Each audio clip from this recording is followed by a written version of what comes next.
let's work a problem now using the machinery that we've developed for rate laws. And the particular problem I'd like to look at is this one. The rate equation for the hydrolysis of sucrose to form fructose and glucose is given by this expression. Now, sucrose is cane sugar, table sugar, and fructose is fruit sugar, and glucose is corn sugar. And the sucrose molecule is split apart by water to form one equivalent of fructose and one equivalent of glucose. They happen to have the same molecular formula, so that's why this is expressed as 2C6H12O6, but it's really two different molecules. And the rate expression looks like K times the concentration of sucrose.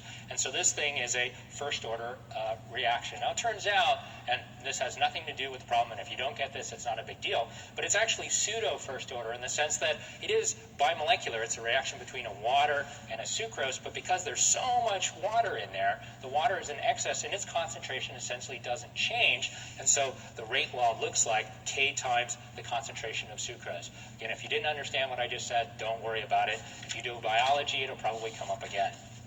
All right, so given this, we can ask the problem. After 2.57 hours at 27 degrees C, 5.00 grams per liter of sucrose has been decreased to 4.50 grams per liter. So these are concentrations, and this is how much time went by, and this is the temperature we did it at. Find the rate constant K and the half-life T1 half, and then finally, how much remains after 24.0 hours. Well, how might you do this reaction? How might you do this experiment?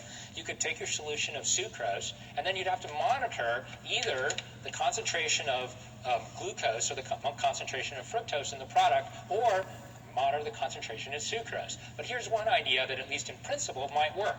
Because you're making 2 moles of particles for every mole of particles you started with, you might even be able to use Raoult's law, in which you monitor the vapor pressure. You monitor the vapor pressure, and because your solute concentration is increasing over the course of time, you can write an expression that relates the vapor pressure of the water to the concentration of sucrose, and to the concentration of the sucrose plus the glucose plus the fructose. Anyway, just an idea.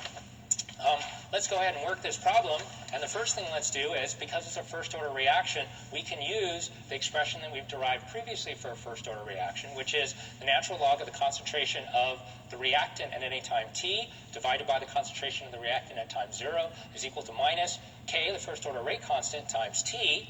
Well, the concentration at time t is 4.50 grams per liter. I should have put the units in here.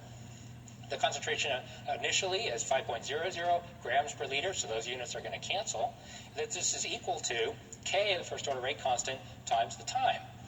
Well, we can rearrange this expression and solve it for K, and the units on K, and this part I should probably put in explicitly, okay? T is in hours, and so that means that the units on K have to be inverse hours, because this whole thing is dimensionless. That means the product of K times T also has to be dimensionless. So here's our first order rate constant, and another property of a first order reaction is that there's a very simple relationship between the first order rate constant and the half-life, and that's the half-life is equal to the natural log of 2, which is 0.693, divided by the rate constant, and so the half-life is 16.9 hours. That means that if we ran this reaction instead of running it for 2.57 hours, if we ran it for 16.9 hours, how much sucrose would be left? Half of what we started with, or 2.50 grams per liter.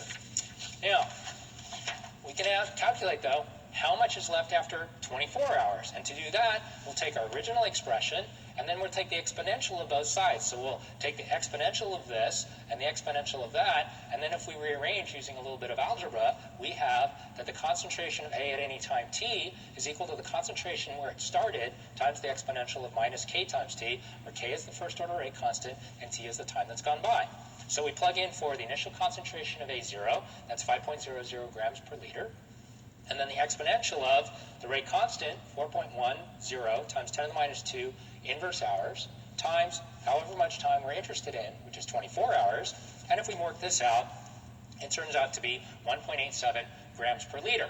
Well, it's a good idea at this point to double check and make sure this number makes sense. And what do I mean by that? Well, we know something about the half-life. Remember, we said that the half-life is somewhere 16.9 hours. Okay? And the half-life is 16.9 hours. So where are we in this problem? Well, we're past one half-life, but we're not all the way up to two half-lives. Past one half-life, because we're saying what's after 24 hours, and so we're past one, but two half-lives would be 33.8. So that means we should be in between however much is left after one half-life and however much is left after two half-lives. So after one half-life, and we can write this down, so after one half-life, how much is going to be left? Well, it's going to be 2.50 grams per liter.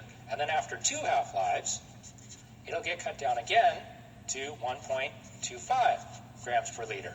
And this is after 16.9 hours, and this is after 33.8 hours. So we're right in between, and so our answer should be right in between, and it's comforting to find out that it is right in between, or somewhere in between. And so that provides a good check to make sure that your calculation makes sense, right? These are not particularly transparent calculations, so it's a good idea to go back and make sure that reality fits in with what you expect based on the real simple ideas of a half-life. And I encourage you, when you're working problems with a lot of algebra and a lot of arithmetic, to see whether or not your problems make intuitive sense based on what you know, sort of back of the envelope, in this case, based on the half-life.